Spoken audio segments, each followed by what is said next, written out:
Parc météorologique de la Sodexam, société d'exploitation de développement aéroportuaire, aéronautique et météorologique. Ici sont regroupés les instruments qui permettent de mesurer le temps et le climat en cette saison des pluies. Les prévisions indiquent des déficits pluviométriques de 7 à 32% par rapport à l'an dernier pour les 3 prochains mois. Il y a une période normale de pluie qui va pour juin, juillet-août pour la partie nord et la partie sud du pays. Mais ça n'empêche pas qu'il y ait des fortes pluies par endroits sur certaines zones de la Côte d'Ivoire et particulièrement aussi à Abidjan. Dans toutes les communes d'Abidjan, les populations s'inquiètent au regard des effets causés par la forte pluie du lundi 27 mai dernier. Ici, à la rue Ministre de la Riviera Palmeraie, commune de Cocody, c'est déjà la psychose. La rue Ministre, quand il pleut, l'eau déborde. Peut-être l'eau peut faire, je vais dire, au moins 1,50 m de profondeur. 1 m de profondeur, parce que tu ne sais pas où se trouve le caniveau quand il pleut. On n'arrive pas à circuler. Ceux même qui habitent là n'arrivent pas à sortir de leur maison pour aller au travail. Les enfants ne peuvent pas aller à l'école et puis ça fait s'écrouler certains immeubles et tout ça. Ça peut emporter des personnes. Des inquiétudes qui trouveront certainement réponse. L'Office national de l'assainissement et du drainage ONAD est à pied d'œuvre en prévention d'éventuelles catastrophes. Des travaux de curage de caniveaux et de drainage des eaux sont en cours d'exécution. Les dispositions qu'on prend pour gérer les pluies, c'est qu'avant la saison des pluies, tous ces orages qui sont conçus pour juguler les eaux de pluie, on fait ce qu'on appelle le curage. Parce qu'ils doivent fonctionner de façon optimale et pour qu'ils fonctionnent de façon optimale, il faut qu'ils soient débarrassés de tous les déchets qu'ils contiennent.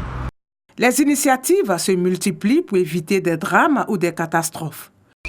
Le préfet d'Abidjan entreprend une campagne de sensibilisation pour rappeler aux populations vivant dans les zones à risque les dangers que peuvent provoquer les pluies qui vont s'abattre sur la capitale économique.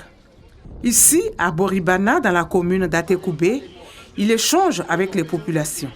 La pluie qui va venir, il ne faut pas que ça tue quelqu'un.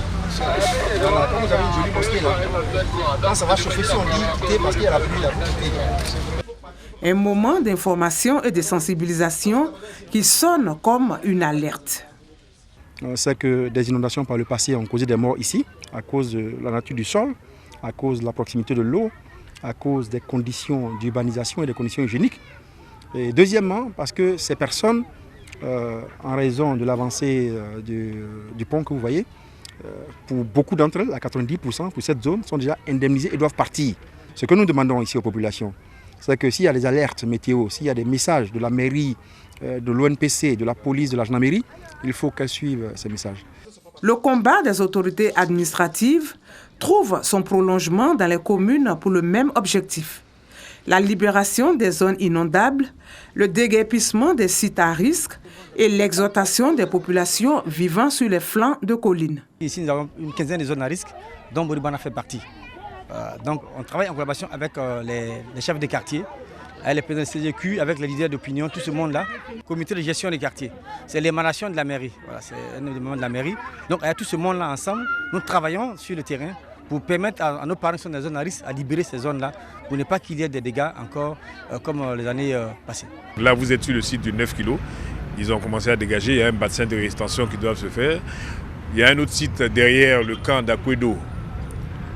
Ils sont à près de 80% avec l'ONAD et ils sont très bien avancés. Vous avez le site aussi de Bonoumen qui n'est pas loin. Ils sont aussi à près de 80% des travaux. Et je demande à tout un chacun de tenir compte de ça et tous les administrés de Cocody. Parce qu'il y a beaucoup de problèmes au niveau des gens qui construisent aussi. D'abord, un, sur les caniveaux. Deux, sur les bouches des incendies. S'il vous plaît, de grâce. Nous avons débouché plusieurs caniveaux. Nous sommes en train de faire le curage de beaucoup de caniveaux dans tout le Cocody. Mais ne rejetez pas les ordures dedans. Parce que c'est ce qui va créer les inondations. Des actions auxquelles se joint l'Office national de la protection civile, ONPC. Le message principal qu'on lance aux gens, c'est de faire en sorte que quand on leur dit ce lieu est dangereux, parce qu'il va pleuvoir, le coin sera inondé, il faut qu'ils quittent. La sensibilisation s'étend sur l'ensemble du territoire.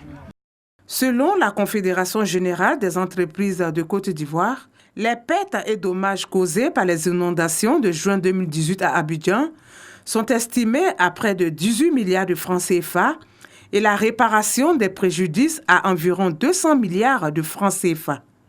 En Côte d'Ivoire, aucune disposition au niveau des sociétés d'assurance ne prend en compte ce type de catastrophe naturelle. Il n'y a aucun mécanisme, que ce soit du côté des assureurs seuls ou bien un mécanisme entre l'État et les assureurs qui permet ces gens l'indemnisation. Mais je crois que les études ou bien les réflexions aujourd'hui sont en cours tant au niveau de la profession de l'ASACI et que tant au niveau de la direction des assurances pour mettre en place un mécanisme qui va nous permettre de venir en aide aux sinistrés des catastrophes naturelles comme les inondations que nous connaissons.